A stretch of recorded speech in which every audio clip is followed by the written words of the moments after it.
মাঝে মাঝে ফেসবুকে মানুষের নেগেটিভিটি দেখে যে কি অবাক হই। I just wonder why so negative, এত ক্রিটিসিজম, এত কথা কেন?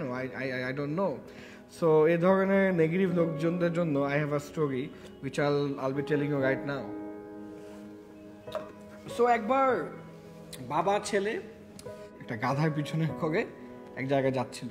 তো যখন ওরা যাচ্ছিল আশেপাশে সবাই বলা শুরু করলো, এই এটা তো অ্যানিম্যাল ক্রুয়েলটি, দুজন মিলে এক গাধার পিছনে কেন উঠছে? তো বাবা ভাবলো হ্যাঁ কথা তো ঠিকই, আমি নেমে যাই, আমার ছেলে যাক।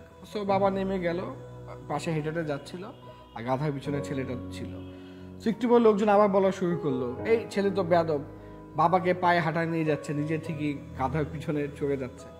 তো ছেলে তখন ভাবলো আগে এটা তো ঠিক না, মানুষজন আমাকে বেয়াদব বলতেছে, আমি তো চাই না সোসাইটি আমাকে বেয়াদব মনে করুক। তো সে নেমে গেল, সে বললো বাবা তুমি উঠো, তুমি যাও, আমি হেঁটে হেঁটে যাই। তো বাবা যখন উঠে কিছু দূর যাওয়া শুরু করলো তখন সবাই আবার বলা শুরু করলো যে এটা তো ঠিক না, এত ছোট একটা বাচ্চাকে হাঁটা হাঁটা নিয়ে যাচ্ছে, নিজে ঠিকই গাধার পিছনে চড়ে যাচ্ছে, এটা ঠিক হচ্ছে না। তো তখন বাবা ভাবলো আগে এটা কি হলো, এখনো মানুষ কথা বলতেছে। তো সেও নেমে গেল, পরে বাপ বেটা দুজন মিলে গাধাকে তাদের পিঠে নিয়ে যাওয়া শুরু করলো। তখন মানুষ বলা শুরু করলো আপনারা দুজন তো গাধা, গাধা থাকা সত্ত্বেও আপনারা গাধাকে আপনাদের পিঠে নিয়ে কেন হেঁটে যাচ্ছেন? এটা তো খুবই অবাক কাণ্ড। তো তার মানে কি? From this story, we can conclude that no matter what you do, people will always talk. People will talk especially কখন? যখন কিনা আমরা নতুন কিছু করার চেষ্টা করব, যখন কিনা আমরা অ্যাভারেজের বাইরে কিছু করার চেষ্টা করব, আনকনভেনশনাল কিছু করার চেষ্টা করব, গ্রাউন্ড ব্রেকিং, গেম চেঞ্জিং কোনো আইডিয়া নিয়ে কথা বলবো, অন্য কিছু করার চেষ্টা করব।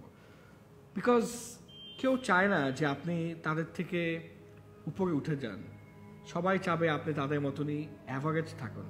সো আপনাকে ওই অ্যাভারেজ বানানোর জন্যই they will talk about you, they will laugh at you, they will tell you তোমাকে দিয়ে হবে না, দে উইল টেল ইউ এগুলি করে লাভ কি, অল দিস থিংস। মনে রাখতে হবে যে লিডারশিপ কিন্তু আসলে শুরু হয় ওইখানেই যেখানে অন্য সবাই গিভ আপ করে। So extraordinary, if you want to become extraordinary, তখন কিন্তু অন্য সবাই কি বললো না বললো, কী নিয়ে ক্রিটিসিজম করলো, কী নিয়ে হাসাহাসি করলো, মানুষ কি বলে, এগুলি কিন্তু চিন্তা করলে হবে না। My message is, if you really really believe in your dreams, if you really think that what you are doing is meaningful, if you really think that what you are doing might make you successful, just go ahead and do it. Don't listen to people. So with that note, আমি আমার কফিটা এখন শেষ করব, and I hope you have enjoyed my story and my message. Take care.